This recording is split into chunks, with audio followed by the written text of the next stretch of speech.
2024 was an incredible year for the stock market. The S&P 500 surged over 20% and my own portfolio delivered a solid 17% return. But as we step into 2025, the big question is, what's next? We've got plenty to consider. A Trump return with new economic policies, the ongoing AI revolution, and debates about whether big tech is in a bubble. But here's the thing, while we can speculate all day long, no one really knows what the market will do over just 1 year. For example, many experts predicted 2024 would be rough for stocks, and they were completely wrong. So instead of guessing short-term market movements, I've built a 2025 investing plan focused on the long term and on the factors I can control.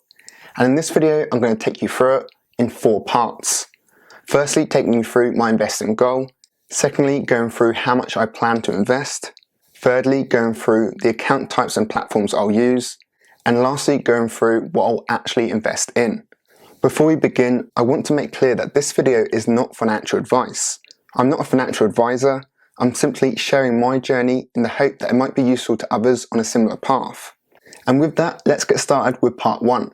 To understand my investing plan for 2025, it's important to first know my financial goals. I set my key personal financial goal at the beginning of last year, to grow my stocks and shares ISA portfolio to £100,000 in value by mid-2027. This isn't just a random target, it's a crucial step in my long-term journey to financial freedom, which is my long-term goal. Hitting 100k is an important milestone in that journey because it's the point where the power of the compound effect really starts to accelerate, helping to snowball my portfolio into something much larger over time. Currently, after 1 year of progress, my portfolio sits at around $45,000 in value. My 2025 plan is all about taking another meaningful step towards that 100k target through disciplined and consistent investing. It's worth knowing that I only set this goal after ensuring that other parts of my financial life are in order.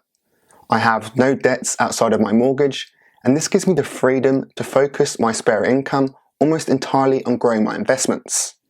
Now you know my goal for the year and my long-term financial goals more generally, we can move on to part 2 of this video, going through how much I plan to invest this year. My target is £20,000.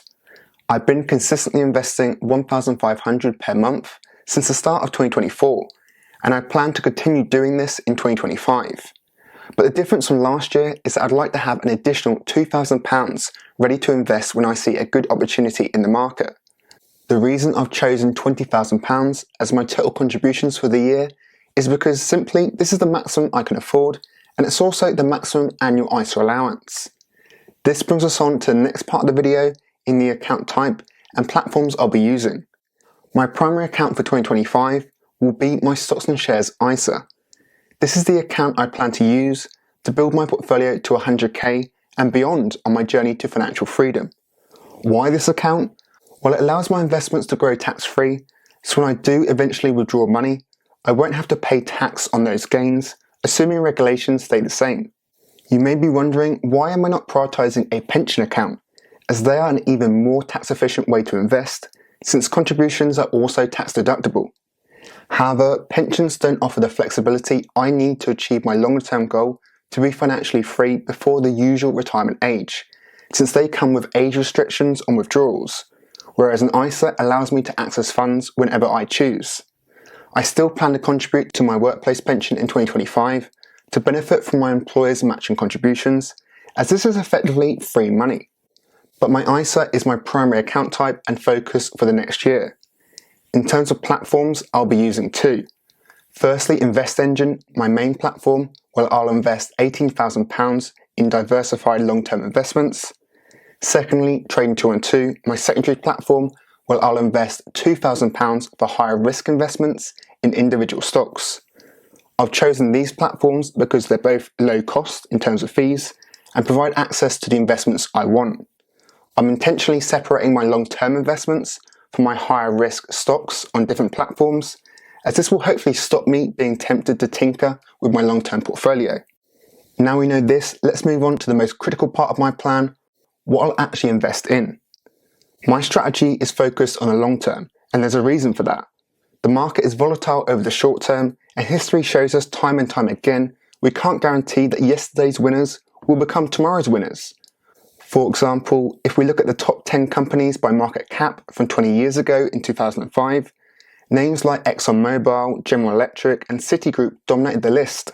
Today, most of those companies have been overtaken by the big tech giants, and only Microsoft remains in the top 10.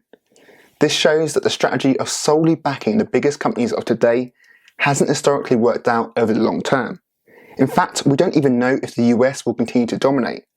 Although the US big tech companies have led the way over the past decade, history suggests that that dominance won't last forever. The average cycle of US market outperformance versus international markets lasts about 8 years. We're now 14 years into the current cycle of US dominance, making this one of the longest periods in history without a shift. Although no one knows when this cycle might end, or if it definitely will end, it's a reminder not to be overly concentrated in one region or sector. This is why I'm focusing on diversification across regions, sectors, and asset classes to build a portfolio that's robust regardless of market conditions.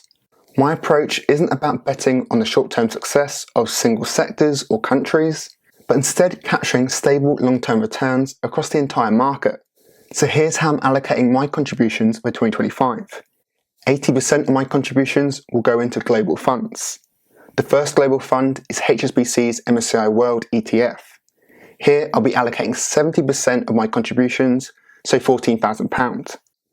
This fund provides me exposure to over 13,000 companies across multiple regions and sectors, including both mid-sized and large-sized companies. It's the core holding in my portfolio that gives me diversified exposure to the global economy. I'll also be investing in iShares MSCI Small Cap ETF. I'll be investing 10% of my contributions, so £2,000. This complements the HSBC fund by adding exposure to smaller companies, which often have higher growth potential but can be more volatile. Again, it's globally diversified, so I'm not over-reliant on a single country. The next 10% allocation of my contributions will go towards precious metals, and here I'll be investing in the iShares Physical Gold ETF. I'll be investing 10% into this ETF, so £2,000. Gold acts as a hedge in my portfolio against stock market volatility and geopolitical uncertainty. While it's not historically been a high-growth asset, it adds an extra layer of diversification beyond just stocks.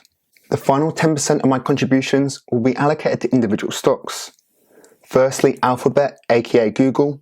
Here I'll be allocating 5% of my contributions, so £1,000. The reason I've chosen this stock ahead of others is because I see it as good value relative to its high-tech peers. Its PE ratio, which is a key valuation metric, trades at 26 as of the 6th of January, which is the lowest of the so-called Magnificent Seven companies. More generally, I'm optimistic about Google's long-term prospects due to their dominance in search and cloud computing and their recent investments into artificial intelligence. There is a risk that the company may be broken up by the US government, but I'm willing to accept this. The next stock I'll be investing in is Microsoft. Here again, I'll be investing 5% of my total contributions, so £1,000. Microsoft's PE ratio stands at 35 as of the 6th of January, so higher than Google's, but still reasonable compared to other big tech companies.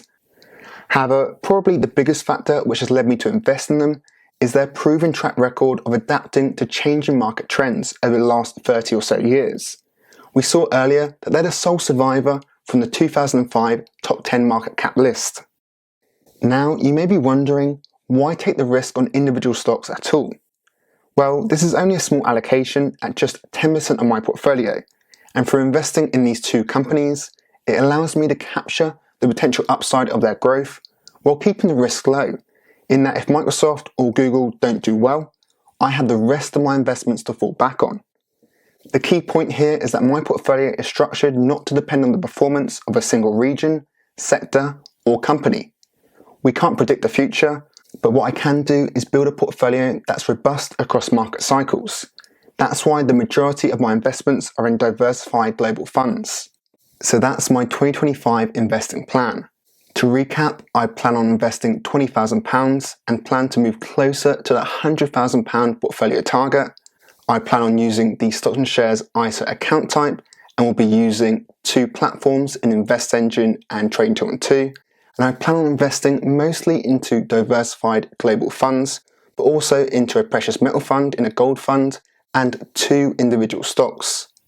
Of course, my plan is tailored to me, Everyone's financial goals are different, their thinking is different, and many people will disagree with my plan. But hopefully this gives you some insight into my thinking for this year.